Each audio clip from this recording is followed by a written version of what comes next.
The Bookshelf with Ryan Tubridy is brought to you by Eason, Ireland's favourite bookseller. Eason have a rich heritage of bookselling since 1886, and it's probably where you got your first ever book, or maybe your last one, and indeed, hopefully, your next one after you listen to this episode of our podcast. And stay listening for our Ryan Recommends slot, my weekly recommendation, where I'll discuss a book I've read recently that I think you'll really enjoy too. As ever, all the books we discuss on this episode of our podcast are available now in your local Eason store, or order online from easons.com before 6 p.m. for same-day dispatch with free delivery when you spend over a tenner. Eason, be inspired.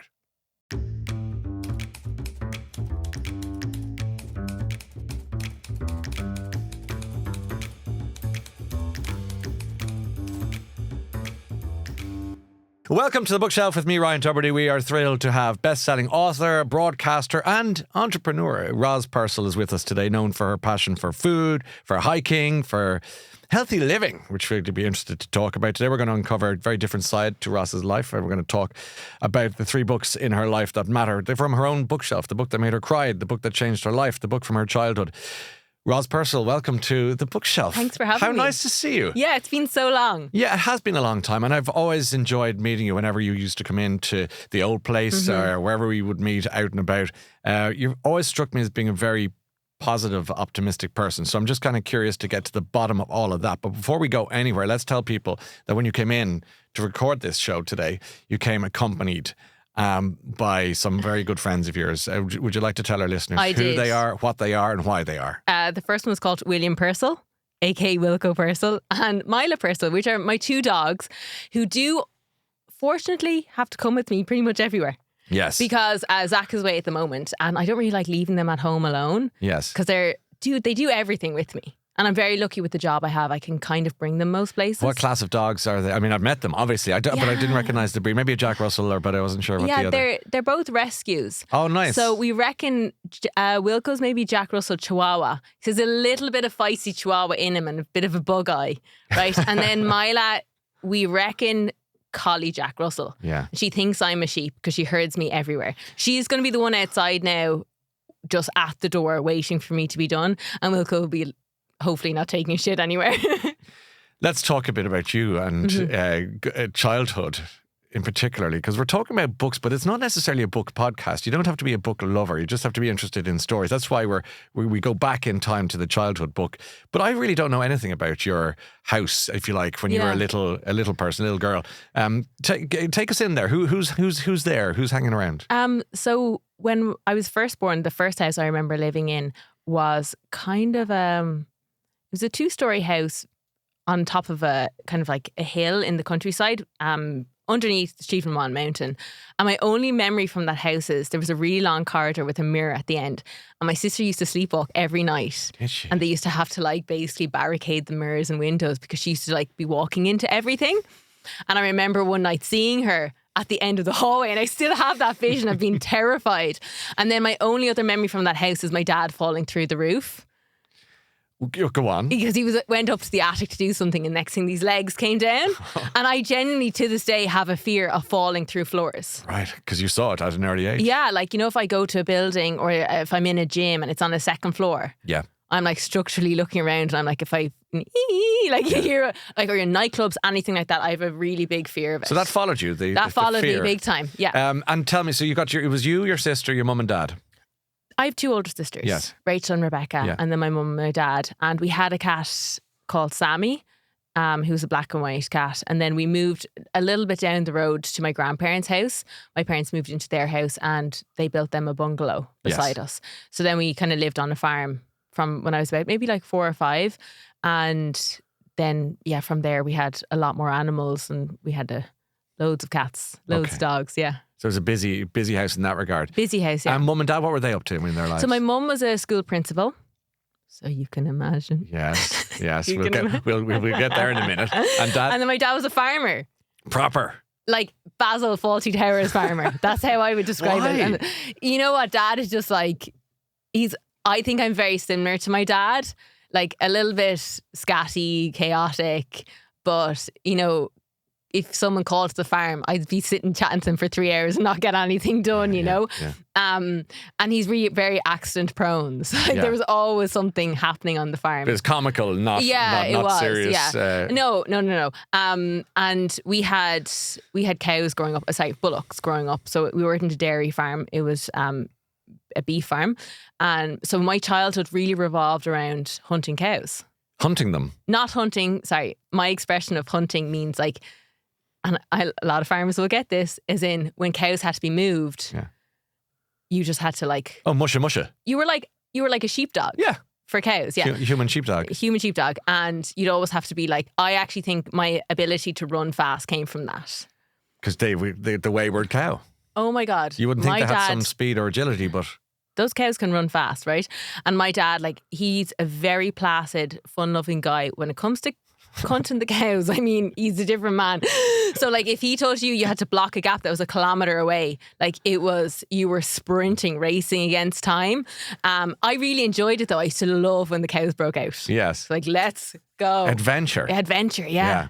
Where were the books in this equation between making yourself big and minding the gap and... So, in our rooms, we had giant shelves of books. Oh, lovely. Yeah, no, most of the books I'll never forget. There was like this book, and I wish I could find it or I could remember the title, but there was a really scary woman on the cover. And I remember just always being like to Mum, please take that book out of my room, because it was like, you know, my mum collects books. Books everywhere. Yeah.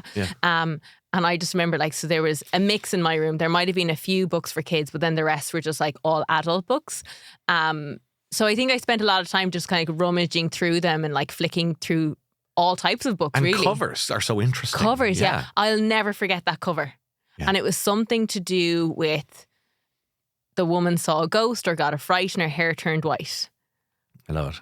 And I remember like going to sleep and looking at the cover from afar, being like, did she blink at me? You know, when you're a kid, you're so scared of and things like that. And yet you couldn't get rid of the book from the room. Couldn't get rid of the like, book, yeah. It's stuck and there. I still remember it. Oh. Still can like visualise that woman's face. And did you read? Were you read to? Did you? Yeah, well, I was very lucky to have two older sisters, and at night time, you know, they might read to me and we'd kind of share books. I definitely was someone who enjoyed being outside. Like my older sisters read quite a lot and they always have. I enjoyed more like running around the farm making, like I used to collect all these jars and like find the most disgusting things I could find on the farm. And then I would put the lid on and I'd hide them. Yeah. And about 4 months' time, I'd come back just to see how smelly they'd gotten. Yeah. So I was a little bit different to my sisters. I was a bit wild. I like that though. Yeah. You were kind of goofy. I think I entertained myself. Yes. Yeah. And you didn't need the books necessarily because you were making your own entertainment. You didn't need to be reading other stories. Like, it's funny, like growing up, I used to always wish I lived, you know, grew up in a city, and I wish I didn't grow up in the middle of nowhere in Ireland. But actually, in comparison to someone who did grow up in a town or city, there was so much for me to do and so many places for me to go and explore that I actually never really was bored. I love that. And you were able to occupy yourself, you know. Yeah. Someone's like, I'm bored. Well, go on, just go out and run around and see what you find. Yeah, like I used to make obstacle courses in a field and like just do those for hours. So you did the obstacles? Yeah. They weren't for the cows or no, anything? No. Well done. Okay. Yeah. No, I like that. So you're always on the move. And you mentioned that your mum was a school principal. Mm-hmm. And was she the principal of the school you attended? Yes, and my primary school. Were you in the same class that she was teaching in as well? Yes, for 4 years. And did you ever call her mum by mistake? Or did you... Was it awkward? Or I did call her mum by mistake a few times. But she was very good at like, you know, having that boundary of like treating me like everyone else in school from memory. Now it was from junior infants to... like first class or something, so I was very young, so these memories are probably quite vague, but I think like everyone in the school, like I wasn't, because she was my mum, I wasn't like, oh, it's okay, we can do this. Like I was also like, let's not anger her, like you know, like she's still the teacher. I kind of still had that, you know, teacher student relationship. You were able to understand that. I think that's quite interesting, quite smart of you as a kid to go, okay, well, look, here we're playing one role. Yeah. And then when the bell rings, she's mum. But also I didn't want to be slagged. Right, okay. So I was very conscious just to be like, I know we have the same surname, but that woman may not be my mother. You know, I was very conscious not to really, you know, get favoured or like, you know, for people to slag me about it. Special treatment and all Yeah, that. yeah. And was she, what is your mum's name? Sorry. Cecily. And was she called Miss Purcell? Or Miss Purcell, okay, yeah. so it was always Yeah, that. yeah, yeah. And do people in the street probably still see her, remember it? Hello, Miss Purcell. Yeah, Does that do. still go on? Yeah. Yeah, and she's been retired now about, I would say, 8 years. Yeah. But she was principal for a very, very long time. She became principal in her early 20s there. Well, that is a long time. And what school was that? At Killarney National School. In Tipperary. In Tipperary. Yeah. The book you've chosen from your childhood is, interestingly enough, the first two guests of the season in this season of the bookshelf. One being the Taoiseach, Simon Harris. The second being Brian O'Driscoll of rugby fame. Both went for the same author as you. And it would be mine as well. So that's 3. That makes 4 of us. Why don't you tell everyone what book you've chosen? Because I absolutely adore this particular book. Roald Dahl, Revolting Rhymes. Oh my God. What a great shout. Because what a great book. This is a great one for people listening who have kids who don't want to read books, but they are smart and funny and witty and they want a bit of divilment in their lives. Exactly. Okay. And I felt like in comparison to maybe what we had watched on TV or other books that my sisters would have read to me, I definitely related more to the characters in these books because they were a bit bold, bold, naughty, offbeat. Yeah, and I used to. There's a line where Red Riding Hood pulled a pistol from her knickers. Best line in the whole book. And I used to just hound my grandparents who were like super religious, very quiet, and I used to just always run up and just I had learned all the book and I used to just like randomly come out with these lines and pretend I was pulling a pistol from my knickers just to jar them. So I think I got so much enjoyment out of this book and it was very bold for its time. Do you want to give us a paragraph or something that you like there, just to give us a sense of it? Because Roald Dahl took classic fairy tales and gave them the Roald Dahl dark twist, as he often does. So, Roz. Okay, yeah. So this is from The Wolf. I'm going to eat you anyway. The small girl smiled. One eyelid flickers. She whips a pistol from her knickers. She aims it at the creature's head and bang, bang, bang, she shoots him dead. Lovely. Yeah. Yeah. You were going to get the pistol and the knickers in there at some stage. Oh, no, I had to. I was looking for the line. And also, it's repeated in the Three Little Pigs. Yeah. And it's like the bit you're not allowed. You're like, do it again. Yeah. It's in the book. I'm allowed. Yeah, it's in the book. I'm allowed. My mum just said I used to repeat that line to people over and over again. Yeah, I just really, really, I loved the book because I didn't really connect with the idea of the books I'd read where girls were like really good all the time. Yeah.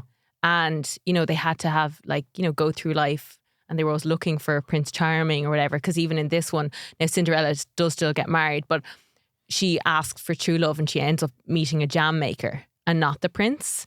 So it's like all different takes on and they're a bit more, I think, relatable. Yes, I understand. If you're a bit wild. Yeah, yeah, of course. Because the books you were probably being spoon-fed were a little bit prim and proper and predictable. Yeah. And so that wasn't you.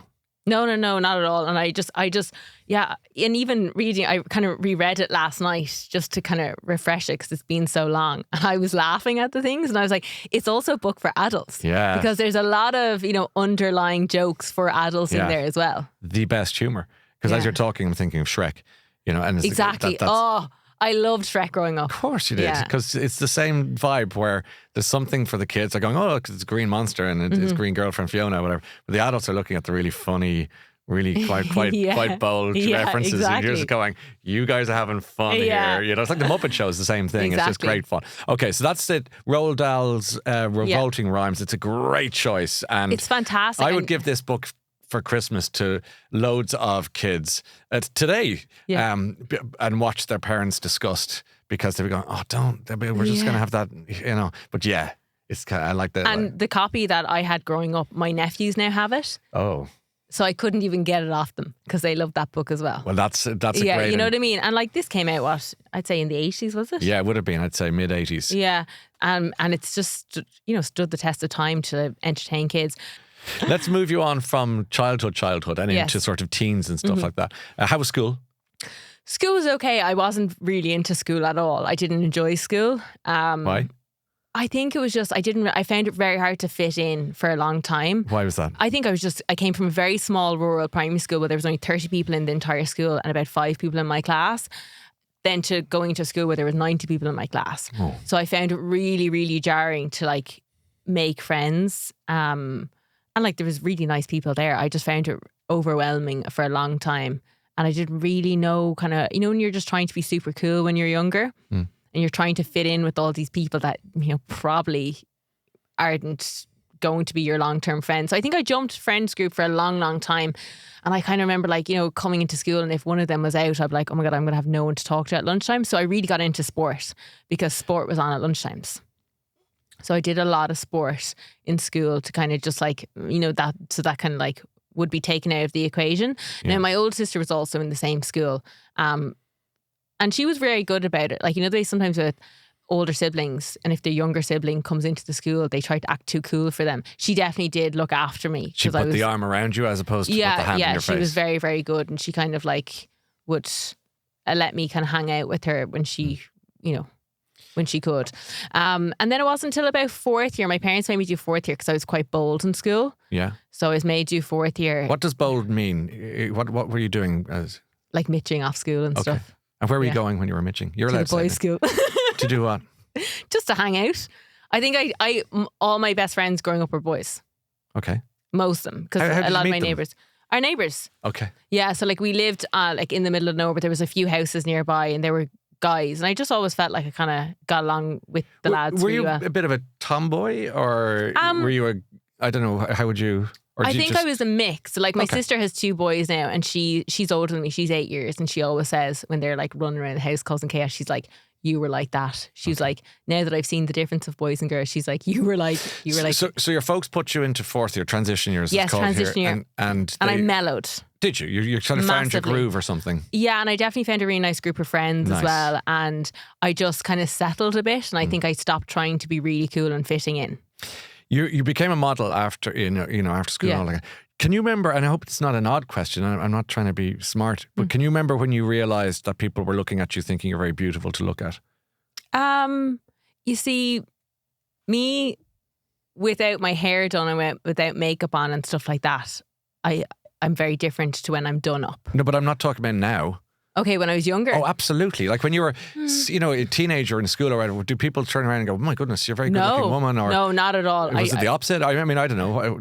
No, I not at all. And like even like my sister Rachel would have been like the really, like in our family, people would have been like, "Oh, Rachel should be a model. Like she's beautiful." I was very much like the sporty kind of one, and I didn't really grow tall until about 16 or 17, right? And kind of surpassed my sisters with my height. But no, I think because I was kind of scatty and messy, and like my hair was always like all over the place. I wasn't very put together, so I don't think anyone looked at me like, to be honest with you, I was a bit wild. Like obviously I'd mellowed down, but on the outside I probably still looked chaotic. Okay.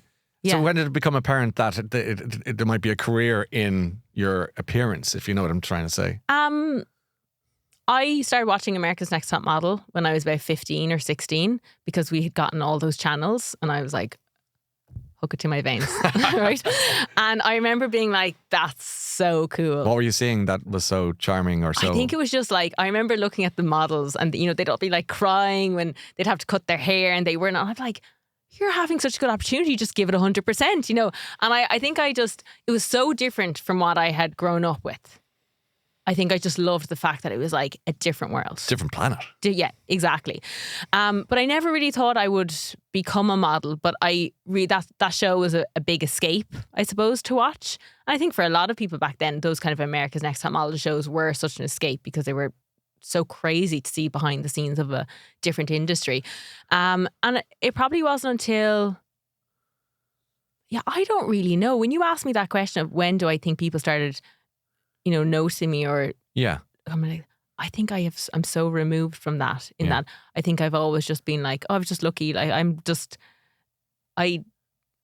think when I got picked to be a model, I was like, oh, it's probably because I'm quite tall and I'm athletic. That kind of way. Sure. And obviously when people do my makeup and stuff, I might look, I'm very kind of a chameleon. That's what people used to always say to me. They could change my look and my appearance very quickly. Mm-hmm. So I think I was just like a blank canvas almost. Yeah. Did you like that? Did you like that world? I really, really enjoyed it at the start. I have to say, I really loved it at the start. And obviously I just started in college in UCD. So for me, it was I had a job in a kind of a local clothing store, and I did modelling. So it was the first time, not the first time, I had a job in school as well, but I was able to kind of like fund myself as well. And what were you studying at university? I did arts, history and politics. Oh my goodness, that's a beautiful combination. I love history, favourite subject. Didn't know you were a history I love history. head. Okay. Yeah. It was the only subject I did really well in school. I kind of don't care about the modelling now. Yeah, I know. History. Tell me about history. Where did your love of history come from? I kind of asked my mum about this because when it came down to books, she did say that I preferred factual books as a kid more so than fictional. Now, obviously, I loved Roald Dahl, but like when I progressed into like 9 or 10, I didn't really like Harry Potter or any of those kind of things.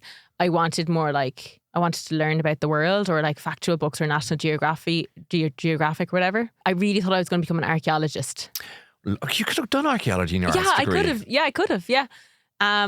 No, I did do archaeology as well as a side subject. That was the third. Yeah, that was the subject, third. I did archaeology. Oh, you did do it. I did. Because that makes great sense. If you like Irish history, yeah, and you love the great outdoors, and you're a bit of a flibberty gibbet, yeah, that would have been a great career. Until someone said you'll be working on the motorways. Oh no! To find the bones. So it's not like. Yeah. You know, I'm going to be going over to Egypt. And, like Agatha Christie stories. Like, oh, okay. So I think that was like everything in college. You know, you kind of want to become these different things because, you know, you have a huge interest and you could see yourself in the books or movies, whatever it is. And then the reality sets in that like there may not be many jobs in there. And like with politics, I was like, oh, this is grim. Yeah. This is severely grim. Why? I loved the history of politics, but then we went into like current politics. I was like, there's no saving this, lads. Really? It was just, and I think I kind of came to the assumption, I could be totally wrong, but like you might have all these great ideas and you might want to get into politics because you feel really strong about something, but in order to get in there, you need to change that. Okay, I'm going to bring us to our next book now because I think it's really important. You've gone for the book that made you cry, a book that's really important this year that everyone's talking about. And it kind of chimes with politics and current affairs and how do we get things fixed and a system that might be broken or fails some people. Why don't you tell us about this book? So it's Poor by Katrina O'Sullivan. And it came out last year. Yeah. And she won lots of book awards. I think she won 2 book awards at the awards last year. And I happened to meet her at the On Post Book Awards photo call. And she was like, oh, I have a brand new. She was so nice. She came straight over having the chats. And she was like, I have this book. You should really read it. And in my head, I was like, God, I haven't actually got to sit down and read a book in so long. And she gave it to me and I could see that it had been in #1 for a couple of weeks. And I was like, I really cannot wait to read this because she was just such a lovely person. I knew nothing about the book. Even with the title, I was like, what? Open to interpretation. What could this be about? So this is her life. Even though it's kind of exactly what it says on the tin, like, but of course, it's her life story, isn't it? It's her life story and it's absolutely incredible. And yeah, it was one of the best autobiographies and books I've ever read. I actually read it last year and then I audibled it again this year. Yeah, why? Because what did the book do for you, or why did it move you so much? Because it's a really incredible story of someone who bet the odds. And how she writes about every single part of her life and how she put the book together. And obviously spoke about it at the end where she kind of made a list of everyone she met in her life and how they impacted her. And that's kind of how she kind of worked it back from there. It was obviously a really, really horrific scenario for her to grow up in. Yeah.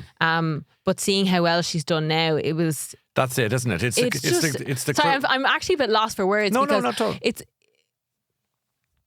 It affected me so much because I think so many things kept happening to her that were really shocking. And despite everything, throughout the whole entire book, like I was rooting for her so badly. And then when I don't want to give away the book, but like obviously, you know, now that she's in the situation she is in, like I think she's absolutely incredible. And I think this book, I know my sister actually, she's a college lecturer, teaches teachers, and it's mandatory to read this book because the effect teachers can have on students.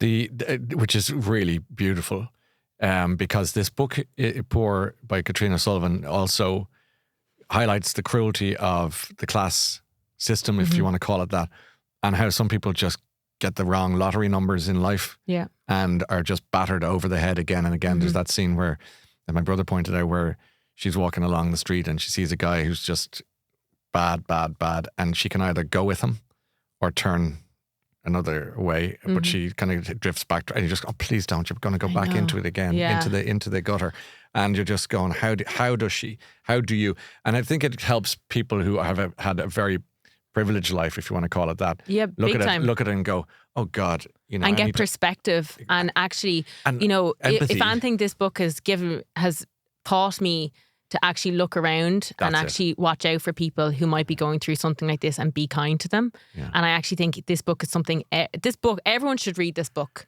Because they'll just be a nicer person after it. Well, that's beautifully put. And I think, wouldn't it be lovely for a transition year as a book that everyone should read at that, get them young. And like I even think people should be reading this in prime. I know it may be a bit heavy. Actually, it would be a bit heavy for primary school. Yeah, but transition year when you're the way you described how you calmed the hell down in transition year. It's a good age to catch people at. It is, and because say, listen, have a look at this. You know, you're old enough now. Yeah, I even think before transition year, I was just like, I was so bold. I was wild. You know what I mean? And then like you kind of go through a phase in transition year where you start to become more aware of other people and your words and everything like that. So it would be a great book for transition. Did you cry or? Oh my God, I cried a lot reading this book. Yeah. Now you would think I possibly would have cried when she would go through really tough times, but actually I cried when the good things happened. So I cried when her mum pulled through for her pregnancy and arrived to help her and was there for the first 2 weeks and like became a mother. Yeah. I was like, gone. I remember I was like, I couldn't control myself. And like Zach was like, he came home and he was like, Zach is your fiance? My fiance. And like you could tell like I had been crying all day and I was just like, this book. And he was like, Jesus. Yeah. Wow, like it must be a really good book. And I'm like, it's incredible. So I cried during that part, and I also cried when she got accepted into, I don't want to give too much away, but Trinity. Yeah, and big college, yeah. Yeah, and her dad was so happy for her. Yeah. And I just bawled. So they were kind of, I cried when all the good things happened because I was rooting for her so much. I think I was overwhelmed with emotion when she would make it through, you know, you'd be like, yes. Punch the air stuff. Yeah, and I think it probably relates to me in general. I tend to cry when really good things happen. Yeah. What an interesting way to cry. I know. I am uncontrollable when something good happens for me or someone else. Yeah. I'm a blubbering mess. But then like if something bad happens, I'm more like, what can we do to fix it? I go into like a zone of like, how can we control the situation? Are you good? Are you an emotional person? Not really. And I think I'll have a little like asterisk with this. Depending on the times of month, it can be tricky. But that's a very honest answer. You know, like there's certain times of the month, if something happens, I'm probably a little bit more emotional than others. But in general, I wouldn't be an emotional person at all. The thing that gets me is someone doing something really difficult and making it. That will make me cry. That will make me cry because I'm just so happy for people or myself. And dogs. But why not? Why do you shut down? Or why aren't you... you know, like Shrek says, better it out than in, Fiona. You know, why not get it out there? I would say I maybe have something learned that I just don't really like showing too much emotion. From where? I've never looked into it, Ryan, but I would maybe it's back to hunting the cows. I'm not sure. No, I'm not sure, but I wouldn't be emotional, and I do think. I'm surprised to hear that, actually. Part of it is, how would I say this? I think part of it is not wanting to show it and being like really strong. And we were brought up to be very independent and very like have to be very, very strong. And you know, so I think part of it is probably that. And then the other part of it is, I think, you know, I do cry when good things happen for people or other people, but when bad things happen, I do tend to just focus and go, right. Do you confront them or do you run away? I mean, is it fight or flight? I think maybe when I used to cry as a child, I was always told crying isn't going to help the situation. So I would always be like, and that's not great. Sometimes crying can give you a bit of, you can be a bit more rational, all that kind of stuff. But I think that's something I've held on to now where I'm like, crying's not going to help the situation. We need to get to, like, what can we do? Do you know what I mean? How did you meet Zach? So our friend set us up. Yeah? Yeah, blind date. Blind date? Where'd you go? Blind date. Okay. So... If you say copper, is it? No. So it was a festival. Yeah. It's called Life Festival. Life. Have you ever heard of it? Is it a mindfulness type thing? You know, I can imagine you being there. You're taking the mickey now. Tom knows. What's Life Festival? What is it? Come on. I'm always being trolled by people these days. What's happening? Life Festival. Is what? Is it for maybe is it people, yoga? No. Is it? Yes. Oh, it's that one. It's like Multiplied by like 5 a.m. How are you guys still awake? Don't ask. Yeah. Now I know what you're It's talking one about. of those, okay? So you went on a date to that? Well, how could you hear each other speak? That was a problem. So, basically, my friend was like, I really want to set you up with someone because this person has liked you for a very long time. Oh. So I was kind of intrigued by that. I was like, oh, that's kind of nice to hear, But I wasn't really kind of ready. I was a bit like, I didn't think it was the time to meet anyone. So I didn't really look too much into it. But I was definitely intrigued. I was like, I wonder who this person is. And then he invited me to go to this festival for the day. He was like, oh, just come up, whatever. And I'd never been before. So I arrived and I was a bit like, this is not my vibe.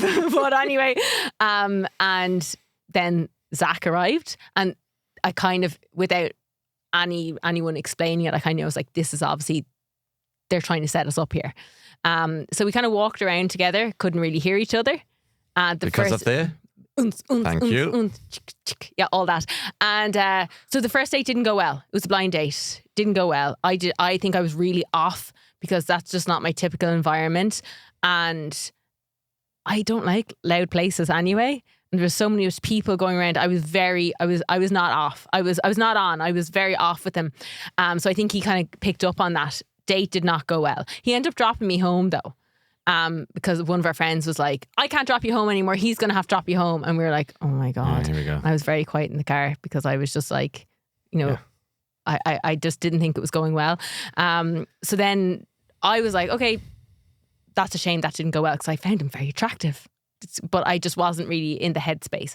But then maybe like a week and a half or 2 weeks later, he texted me and was like, do you want to go on an actual proper date and we can just chat? And I was like, yeah, sure. From there on, I definitely knew I was like, I really like him. Where did the second date take place? I am curious. Peruke and Periwick. Okay, that's a nice pub. It's like a faux Victorian pub in Dublin City. Yeah, there's all little nooks and crannies. Like a Dickensian sort of place. Yeah, that's it was really much nice, better call. much better. And then things progressed from there. And you live together. So you're engaged? We're engaged. Have you got a marriage date or a wedding? No, I didn't even wear the ring. I'm terrible. That's okay. Yeah. Do rings matter anymore? Is it? No, and I'd probably lose it. But no, nothing planned. Nothing planned.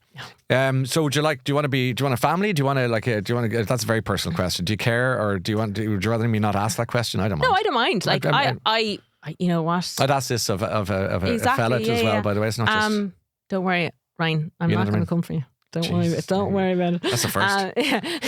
I've always been so nice. No, Ryan. I don't mean you. Okay, right. I think... and you have always been so nice. Chin to that. Cheers. I think my mind changes all the time. And also, depending on what week of my period I'm on, it also changes. You're getting a lot of info. But how does that affect that? If you don't, I don't mind talking about that. If you don't mind talking about that, how does it affect your thought process in that regard?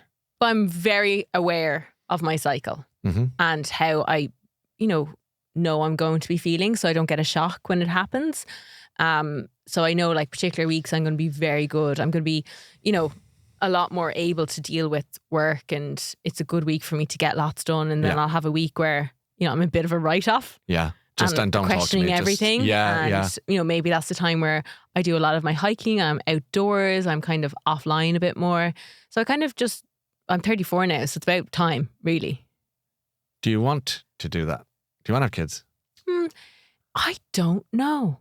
And you know what? It's a funny one because people keep asking me this, and I actually I don't. I feel mind. A bit rude asking you, Roz. No. I don't actually mind. I don't mind. I think I used to get a bit jarred by it because I'd been asked it since I was about 21, and I was like, it's a bit early. Isn't it? I'm still a baby now, so 21. I was like, what? So I think I used to get a bit jarred by it, and I used to get very defensive, as opposed to turning you on to it. I'm not sure. I think a big part of it is I was always brought up with the idea that my mum was very much like, when we were growing up, because we were consuming so much TV and movies and books about women finding the man and getting married and all this, that we didn't have to find someone. We could be happy alone, and we didn't have to have kids if we didn't want to. Those milestones don't suit everyone. So I was brought up very much with that mentality that we don't have to follow the kind of path that most people do.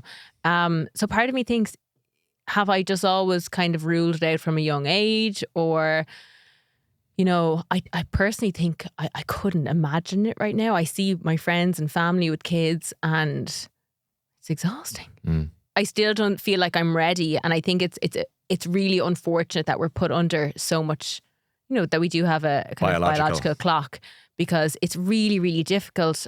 And I don't know if anyone's listening who's also in that position where I'm kind of reaching my mid-30s now. And I'm quite well aware you can have kids, you know, in your late 30s. My sister did.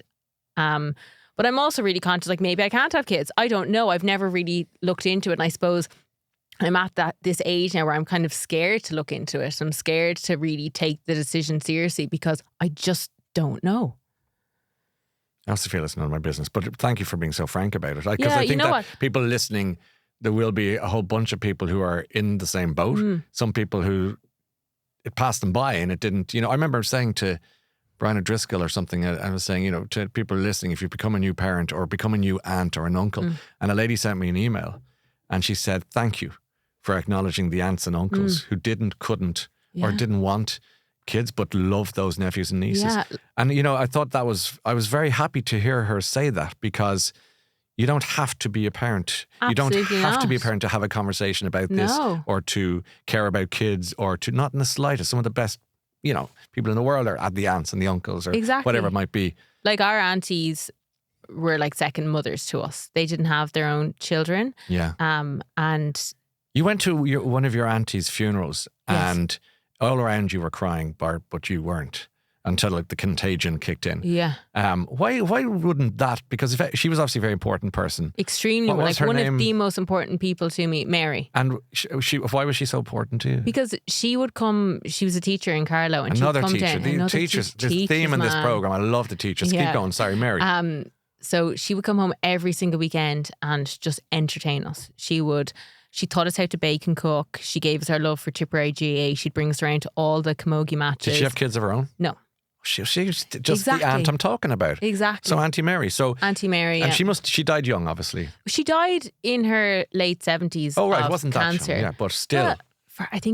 Listen, we have a lot of longevity in our family. You know, it's usually about 90. But so she died quite quickly of getting a cancer. Yeah. That horrible, here's the diagnosis, and before you know it. Yeah, and she'd recovered for a while and went downhill. So it was really, really sad, especially because a lot of it happened during COVID times where we couldn't really visit her for a lot of it. Horrible. So it was a really, really tough time. I think there's a lot of people still recovering from that COVID period, or older people who lost such a sense of their independence because they weren't driving, they weren't sociable. And then when everything lifted, they had totally lost so much. And unfortunately that kind of happened with her as well. So it was really, really difficult. And I think the reason I tried to hold myself together was because I knew I'd go up and talk. Yeah, that's and so I hard. knew I find it really hard that once I start crying, like, very hard to stop. Yeah, I understand that. Very hard to stop. And I also think it was a really, really difficult time because the book had just come out, the first book. And I had got like a first copy, and I remember going down to the hospital to see her, and like, you know, my dad was like, oh, show her the book, because, you know, she gave us such a love for hiking. So I was so happy I was able to do that, you know, I got to be like, oh, you know, it's finally here, because I'd been working on it for so long and talking about it. And, you know, she passed away and the book came out and I was doing all the press for it, and it was really, really, that I found it quite hard during that period. Like if someone did ask about, you know, how I started hiking, not to cry. Yeah, because it was Mary. Yeah. She brought you out and said, here are the hills and here are the... what an important figure in your life. Yeah, big time. And the second book is dedicated to her. The Hike Life, 50 More to Explore is the second book. Second book, yeah. And it's dedicated to my Auntie Mary. And it's to all the aunties that share their love of whatever it is to their nieces. Is that in nephews. the dedication? Yeah. Oh, that's really sweet. Yeah. I love that. So I think I've also grown up with all these aunties who have lived such full lives without children. So I think I've been brought up with this very balanced 50-50. So I'm at a position now where it's like everyone's asking me, because I'm kind of hitting that age, and me and Zach are also, you know, asking each other like, what are we going to do? Like, are we going to, what do we want? And I just don't know. Because you've had a very positive experience of people with and without kids. Exactly. That's really interesting. Yeah. And I also just, you know, I guess I find it's such an overwhelming thing, because you really are like changing your entire life, and Yeah, it's a very hard thing to debate. And also, I don't know, I don't know if I would be able to either. So it's kind of coming to terms with both realities. In the past, we've talked about body issues and eating disorders. I'm not going to do that today, if that's okay with you, because we've done it before, and that's not to diminish what you've done before. But I wanted to say thank you for talking honestly about that before. I think it was really important for young women in Ireland that you did that. And this is just an aside to say thank you, because that took a lot of courage where you were in your career at that time. And if people want to know more, they can investigate themselves. But we're having a different conversation today. But I did want to point that out, if that's okay. Thank you. And I want to get to the book that changed your life, because we talked about your Aunt Mary, and we've talked about your new book about the hikes, and your Instagram is a thing of beauty, because we live in the most beautiful country. We really do. And we really do. We really do. And I miss it like crazy. Yeah. And I come home and I go for my little 5K down the pier, and the air tastes different in Ireland, as well, you know. So your book that changed your life, it brings us to the outdoors, but in a different way. What is this book? The Secret Race by Tyler Hamilton and Danielle Coyle. So this is a very random book. And I think a lot of people, when they say the book that changed their life, it might be like a self-help book. It might be a book like Poor by Katrina Sullivan, which, you know, in ways it did change my life, because I think anyone who reads this, if they do not become a nicer person, something's wrong with them. Well said. But this one I wanted to choose because I read this at about the age of 23, 24, and I hadn't read or sat down to read in about 12 years. Yeah, that's a long time. It was the first book I'd read. Why did you pick this one up? Because I was cycling at the time. I was doing triathlon, and I obviously loved the outdoors.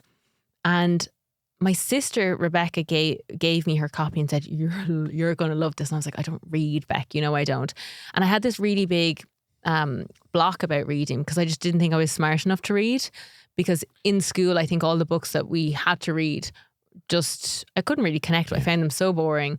Now, I did enjoy some of them, but a lot of them I just... Also, you're obliged. No one wants to be obliged to do anything at that age, you know. I'm terrible. If someone tells me to do something, I'll do the opposite, to be honest. Okay. So this comes along. The Secret Race. And I start it, and I cannot put it down. Wow. And I was so enthralled by this book. I read it twice in case I missed anything. So give us the elevator pitch. What is it? So The Secret Race, it's basically the hidden world of cycling and doping, which I know sounds so random. You're like, how does this book change your life? But it was basically one of Lance Armstrong's teammates, Tyler Hamilton, and it goes into all the drugging of EPO, and basically this book, along with a few other things, really unraveled the whole kind of cycling fiasco and why doping. did it change your life? Because it made me realise I do love books. Oh, lovely. So it wasn't necessarily about drugs and sport. It made you go, I love a good story well told. I love a good scandal. Yeah. Okay, I love a good scandal. Give me O.J. Simpson any day of the week. Like, I love an autobiography.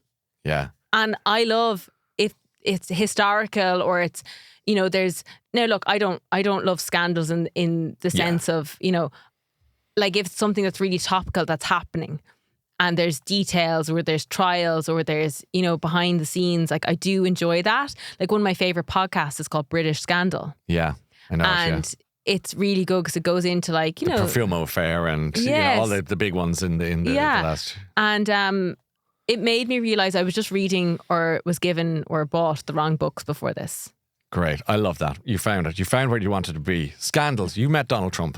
Yes. What was he like?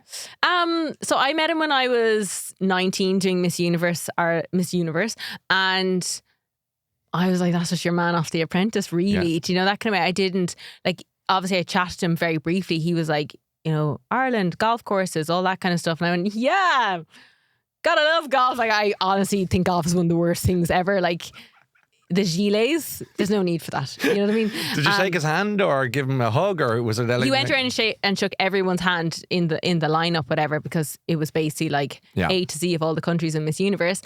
And then I was with a modelling agency that was called Trump Models. Obviously, he was just probably a backer in it or whatever.